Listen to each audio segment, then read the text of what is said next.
آپ نے فرمایا کیا ہوا؟ تو کہنے لگا حضرت جی کل ایک 15 سال کا نوجوان ملا ہے اور مجھے توبہ کرا گیا. یا کہتے ہیں رستے میں ظہر کا وقت ہو گیا. کہنے لگا چچا اگر اجازت دو تو نماز پڑھ لوں. 15 سال کا جوان. آدھی رات کا وقت ہوا تو دروازے پہ دستک ہوئی. بچی اپنے کمرے میں سو رہی تھی, ہم اپنے کمرے میں, وہ بیٹھک میں. حضرت ابو بکر صدیق رضی اللہ تعالیٰ عنہ فرماتے ہیں میرے والد بوڑھے تھے, آنکھوں سے نابینا تھے. پتہ ہے حضور نے کیا فرمایا؟ نبی کریم فرماتے ہیں جب نوجوان اٹھ کے تہجد پڑھتا ہے نا, نوجوان. حبیب اجمی ایک بزرگ تھے, ان کے پاس ایک شخص اکثر آتا تھا, بڑا مالدار تھا, ایک ہی بیٹی تھی, وہ بھی ٹانگوں سے معذور تھی. تو آپ اکثر اس کو کہتے ہیں کہ تو توبہ کر, اللہ کی بارگاہ میں رجوع کر. ایک وقت ایسا آتا ہے کہ پھر انسان کا جب کوئی اپنا نہیں رہتا پھر اسے مصلی یاد آتا ہے, لیکن اگر مصلی کی عادت بچپن سے پڑ جائے نا تو پھر ذرا آسان ہوتا ہے اللہ سے دل لگانا.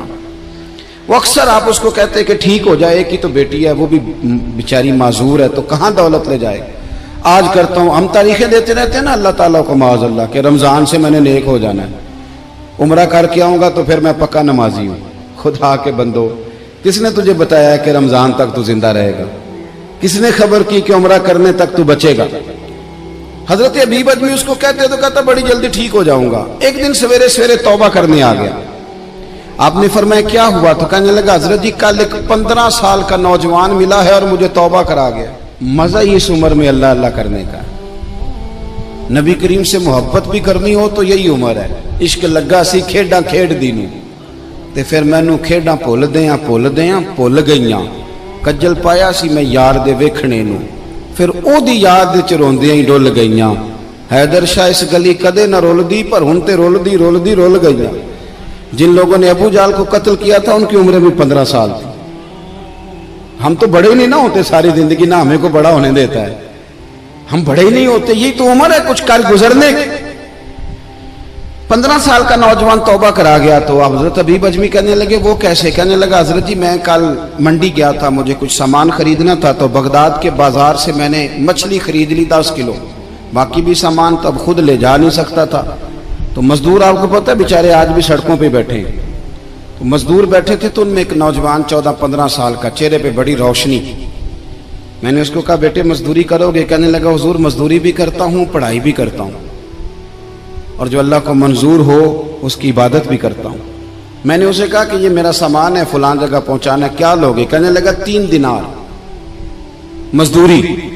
سودا طے ہو گیا, اس نے سامان اٹھا لیا. کہتے ہیں رستے میں ظہر کا وقت ہو گیا. کہنے لگا چچا اگر اجازت دو تو نماز پڑھ لوں. 15 سال کا جوان. کہتے میں رکھ کے نا وہاں سامان تو پھٹے پہ بیٹھ گیا, وہ نماز پڑھنے چلا گیا. باقی لوگ دیر سے آئے, وہ بچہ جلدی آ گیا. میں نے کہا بیٹے آپ جلدی آ گئے؟ کہنے لگے نفل چھوڑ دیے, آپ یہی نہ سمجھ لیں کہ کام چور ہے, میں بعد میں پڑھ لوں گا. کہتے ہیں وہ دوپہر کا وقت, رمضان بھی نہیں تھا. میں اس بچے کو, نوجوان کو گھر لے گیا, اور میں نے اپنی بیوی سے کہا کہ بڑا نیک ہے, نمازی ہے. اور راستے میں یہ بھی ہوا ہے کہ میں نے اسے ایک دفعہ کہا ہے کہ یہ مجھے تھوڑی دیر کے لیے دے دو, گرمی بڑی ہے, تمہیں پسینہ آ رہا ہے, میں اٹھا لیتا ہوں. کہنے لگا نہیں چچا میں رزق حلال کھاتا ہوں, اگر آپ اٹھائیں گے تو میں 3 دینار مزدوری پوری نہیں لوں گا, پھر پیسے کم کروں گا. میں نے طے کیا ہے کہ اٹھاؤں گا. تو کہتے ہیں میں نے اپنی بیوی کو بتایا تو بڑی متاثر ہوئی. کہنے لگی دوپہر کا کھانا پک گیا, اسے کو روٹی کھا لیں. رمضان بھی نہیں تھا. کہتے میں باہر نکلا, اس کو 3 دینار تھمائے. تو میں نے کہا بیٹے ایک بات میری مانو گے؟ کہنے لگا بتائیے. میں نے کہا کھانا پکائے کھا لو. کہنے لگا میں معافی چاہتا ہوں, میں نے روزہ رکھا ہوا ہے. حضور نے حکم دیا, حکم نبی کریم نے حکم دیا, بخاری مسلم کی حدیث ہے. فرمایا نوجوانوں اگر تمہارے پاس طاقت ہے تو نکاح کر لو ورنہ روزے رکھو. حکم دیا, یا نکاح اور یا روزے, یہ سرکار کا حکم ہے.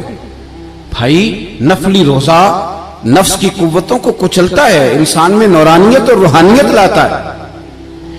کہتے وہ کہنے لگا میں نے روزہ رکھا ہے. میں اور متاثر ہو گیا. میں نے کہا اب کیا کرو گے, کہیں اور جانا ہے؟ کہنے لگا نہیں, میں جس دن 3 دینار کما لیتا ہوں پھر میں مزید لالچ نہیں کرتا, باقی وقت یا قرآن مجید پڑھتا رہتا ہوں یا نبی پاک پہ درود شریف پڑھتا رہتا ہوں. آپ بتائیں. تو میں نے کہا کہ افطار میرے ساتھ کر لو. کہتے ہیں میں اسے مسجد چھوڑ آیا اور خود میں لوٹ آیا. افطار کے بعد میں اسے لایا, کھانا کھلایا, عشاء پڑھی. اس کا گھر دور تھا, میں نے ڈرائنگ روم کھول دیا, بیٹھک کھول دی, وہیں وہ سو گیا. میری 20 سال کی معذور بچی کبھی چل نہیں سکتی تھی, کوئی طبیب کوئی حکیم میں نے چھوڑا نہیں تھا اس کو دکھایا نہ ہو. ایک ہی بیٹی, وہ بھی معذور پیدائشی. اس کے کمرے میں گئے, میاں بیوی اسے کھانا کھلا اور بتایا بیٹے ایک نوجوان ہے, بڑا نیک ہے ہمارے گھر میں, آج بڑا پرہیزگار. پتہ ہے حضور نے کیا فرمایا؟ نبی کریم فرماتے ہیں جب نوجوان اٹھ کے تہجد پڑھتا ہے نا نوجوان, تو اللہ فرشتوں کے سامنے اس نوجوان پر فخر فرماتا ہے. اللہ فخر کرتا ہے کہ عمر دیکھو اور دیکھو یہ میری بارگاہ. اللہ فخر کرتا ہے, اللہ یعنی خدا خود میر مجلس بود, اللہ فخر کرتا ہے. اب سوچے, تو ہم نے اپنی بیٹی کو بتایا کہ نوجوان اور بڑا نیک ہے, تو کہتے ہیں وہ کھانا کھلا کے ہم واپس آ گئے. آدھی رات کا وقت ہوا تو دروازے پہ دستک ہوئی. بچی اپنے کمرے میں سو رہی تھی, ہم اپنے کمرے میں, وہ بیٹھک میں. گھبرا کے اٹھے کہ اس وقت کون ہے دروازے پہ؟ تو بیٹی کہنے لگی ابا دروازہ تو کھولنا. کہتے ہیں دروازہ کھولا تو 20 سال ہو گئے تھے بیٹی کو, کبھی اس نے چل کے نہیں دکھایا تھا, کبھی دوڑ کے ادھر جاتی کبھی ادھر آتی. کہتی الحمدللہ اللہ نے میری ٹانگیں ٹھیک کر دی. ہم دونوں رونے لگے, اے اللہ تو کتنا کریم ہے, کیسے ہوا بیٹے سارا کچھ؟ تو بیٹی کہنے لگی ابا آپ نے کہا تھا نا کہ نیک نوجوان آیا ہے, تو میرے دل میں خیال آیا اللہ اگر واقعی نیک ہے تو اس کے صدقے مجھے شفا ہی دے دے. یا ایھا الذین آمنوا اتقوا اللہ وابتغوا الیہ الوسیلہ. تو کہنے لگی ابھی میری دعا بھی پوری نہیں ہوئی تو رب کریم نے فضل کیا ہے اور مجھے شفا عطا کر دی. کہتے ہم دوڑ کے اس کے کمرے میں گئے, اور جب ہم نے ہاتھ رکھا تو دروازہ پہلے سے کھلا تھا, ایک خط چھوڑ گیا تھا. آج کل کے پیر کی کرامت ہوتی تو فیس بک پہ دے دیتا, باقیوں کو بھی ذرا بھول پتہ چلے. کہتے ہیں وہ خط چھوڑ گیا اپنے بستر پہ کہ اگر تم لوگوں کو مجھ سے محبت ہو گئی ہے تو میرے پیچھے نہ دوڑنا, اس رب کی بارگاہ میں جھکنا جس رب نے میرے اوپر بھی فضل فرمایا ہے اور آپ پر بھی کرم فرمایا. میرے نوجوان دوستو, یہ جو بچپنا ہمیں لوگ کہتے ہیں نا ابھی بچے ہو, ابھی جب آپ بالغ ہو گئے تو نماز فرض ہو گئی, سچ بولنا ضروری ہو گیا, رزق حلال کھانا ضروری ہو گیا, شریعت ساری کی ساری لاگو ہو گئی. ایک تو درگزر سے کام لیں, دوسرا اپنی زندگی کے اندر خواہشات کو چھوڑیں. سادہ کھانا تو ویسے ہی انسان کو تندرست رکھتا ہے. یہ جو چکر ہم نے ڈالا ہوا ہے نا مرضیاں کرنے کا, اب موٹر سائیکل بالکل اچھی بھلی ہوتی ہے پر سفارش یہ ہے کہ ماڈل پرانا ہو گیا ہے, تو یہ تو کمزور لوگوں کی علامت ہے. حضرت ابوبکر صدیق رضی اللہ تعالیٰ عنہ فرماتے ہیں میرے والد بوڑھے تھے, آنکھوں سے نابینا تھے. فتح مکہ پر ان کا ارادہ بن گیا مسلمان ہونے کا. میں بڑا راضی تھا کہ میرے بچے بھی مسلمان ہیں, پوتے نواسے بھی مسلمان ہیں, الحمدللہ میرے ابا بھی مان گئے. کہتے ہیں جب میں انہیں لے کر کے حضور کی بارگاہ میں گیا نا, نابینا تھے وہ, لے کر کے گیا تو اللہ کے رسول کھڑے ہو گئے اور حضور نے ایسا جملہ کہا کہ میں رو پڑا. محبوب فرمانے لگے ابو بکر اگر ان کا ارادہ بن گیا تھا کلمہ پڑھنے کا تو اس بوڑھے کو کیوں تکلیف دی, مجھے بتاتے میں گھر آ کے کلمہ پڑھا جاتا. مجھے ایک دن میں کسی کے گھر میں مہمان تھا تو ان کے یہاں ایک ٹیچر تھے جو فزکس پڑھانے آتے تھے. تو بچے سے اس کا باپ پوچھتا ہے کہ وہ ماسٹر صاحب آئے کہ نہیں. وہ کہنے لگا نہیں ابا وہ کل بھی نہیں آئے تھے. کہنے لگا کیوں نہیں آتا, وہ 5000 روپیہ ٹیوشن لیتا ہے تو آج بھی نہیں آیا وہ. میں نے اس کے باپ سے کہا کہ جی اپنی چائے اٹھا کے لے جائیں, میری تو طبیعت پھیکی ہو گئی ہے. استاد 10,000 لے یا 20,000 لے, لینا تو اس نے استاد ہی ہے نا. اب کیا بات کرتے ہیں, یہ کوئی طریقہ ہے؟ کہنے لگے نہیں وہ مولوی صاحب نہیں, وہ فزکس پڑھاتے ہیں. اور میں نے کہا چھوڑو, مولا علی شیر خدا کہتے تھے جس نے ایک لفظ بھی پڑھا دیا وہ تو میرا مالک ہے. وہ چاہے تو مدینے کے چوک میں کھڑا کر کے بھیج دے, اپنے رویے کو بڑا صاف ستھرا کرے, بڑا اچھا کرے.